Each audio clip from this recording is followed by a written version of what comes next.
Hey guys, it's Kirby16 here, and today I'm going to explain you guys the top 10 hardest levels on Geometry Dash. These are all levels from on the rotop levels, so yeah. These might not be the opinions that you think, but these are the opinions that I think. So yeah, let's get started. Number 10. So number 10 is Jumper. The reason I say that Jumper is number 10 is because that there's some hard stuff. There's not that much hard stuff is what the other ones that I actually have to say about this, but this level is not really that hard, but unless if for you that have for starters pretty much, you guys may think that Jumper might be hard. But I rate that number 10. But at the same time too, so many people actually like this level. So yeah, I know a lot of you guys like this level, but at the same time too, this level can be pretty hard. Like look at this. It's so hard. Like, and this level did not take me as much time to beat, pretty much, because it's been like 3 years since I've actually beat this level. Like really, I can almost beat this level in like one shot. Like, well, I do think that some people might think that this level might be hard, but probably. But yeah, this part is like the hardest part about the level, because this is where I start dying, pretty much. So that was the end of that level. Anyways, let's get to number 9. Okay, so number 8, not number 8, but number 9 is Time Machine, pretty much. So Time Machine pretty much has a lot of free spike jumps. That level has like the most free spike jumps in all of the rotop levels. Like, I do not know how many that it has, but it has so many of them. Like really, it has like so many free jump homes like everywhere. That's what makes like the level pretty hard, pretty much. Well, there's some other parts that also makes it pretty hard about the level, because this is like the first level that out of all the rotop levels that actually goes back and forth, pretty much. The back and forth parts can actually be a bit tricky when they actually move a bit, pretty much. So yeah, those stuff can be actually pretty tricky to do, but yeah, it does really take a while. But like always, Time Machine is just kind of like Jumper, except a bit harder. Anyways, this is the final part, but that's kind of a really hard part. Anyways, let's get to number 8. Number 8. Okay, so number 8 is Lonely of Everine. So this is like the first version of Lonely of Everine, pretty much. Well, there's actually 2 versions of it, but the reason I say that this level is number 8, well, this level, when I first got to this level out of all the rotop levels, this level actually just kind of took me not that much days to actually beat it, so this would have been higher on the list. Like, I could have rated this in the top 10 hardest levels, but I did, because when I first played it, I did terrible. I literally did terrible, because I did like 5% for the whole level. Maybe even before that, pretty much. That's what made the level extremely hard to do, pretty much. But I also really like the song, pretty much. Like, really, it actually has a pretty good song. But this level could be pretty tough to beat for some of you. But in my opinion, not that tough now. It's not really that tough to beat right now. So yeah, this is sort of the end of the part. Number 7. Okay, so number 7 is X-Step. So I don't think there's another version of X-Step, but pretty much X-Step is kind of similar to what Lonely of Evering was, but Lonely of Evering was easier than this level. This level was a bit hard. Like, right after the first thing that you started the level, I died. I literally died at the first part of the level. Pretty much. So, there are other hard stuff that are hard about this level. This level took me a bit harder to beat. Well, this actually took me a bit longer to beat. So this is actually a bit harder than Lonely of Evering. But, yeah. So, I think this part is also a tough part. Like, one of the main tough parts about how X-Step is on number 7. But yeah, okay, let's get over to number 6 here.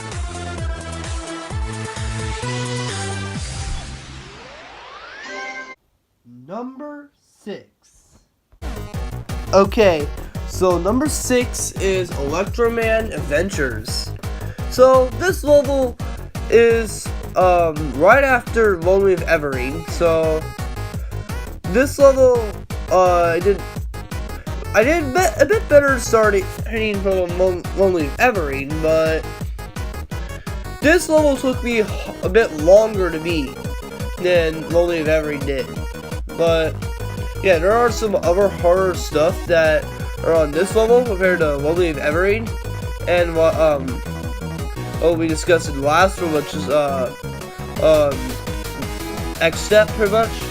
But this level has a lot of stuff that can actually be really hard about this level, but yeah, this is like the part where I actually died. So that is sort of what I rated it. It's at number 6. Well, the other are harder levels that are even harder than this level, so yeah.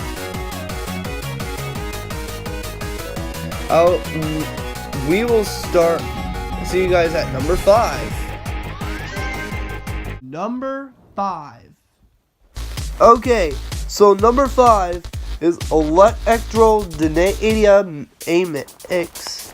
So this level starts to get pretty tough, pretty much. So, well, a lot of people say this will be rated number 4, but I say number 5 because there's one more that I believe is even harder, or that should not be on number 4. So yeah, this level is crazy hard.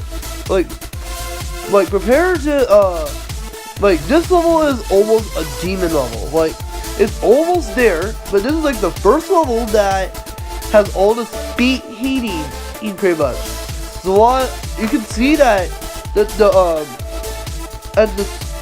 speed has gone a bit faster from on the other previous levels. So that kind of makes this level a bit more tough. Definitely this part. This part is like definitely pretty hard. Like most of these parts right now are just like insanely tough. This is why it is at number 5. Because people actually say that this should be number 4. Anyways, let's get to number 4 anyways. Number 4. Okay, so number 4 is Hexagon Force.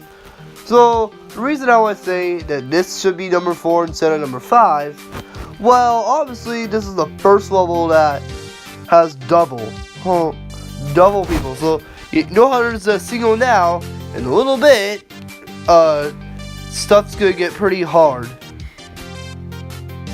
So, and yeah, most of these levels are, like this level is harder than I think than the last level I explained it because of how because I struggle more on this level, actually way more than the last one I talked about. Like, some of the parts are actually not that hard to beat. Like, this is like the hardest part for me. Well, yeah, this part kind of can get hard. Like, really is really hard. Like, if you want to try this level, well, it takes you a while to beat, because this level is like really tough. In a minute here, I'm going to talk to you guys about the top 3 levels here. So anyways, let's get to number 3.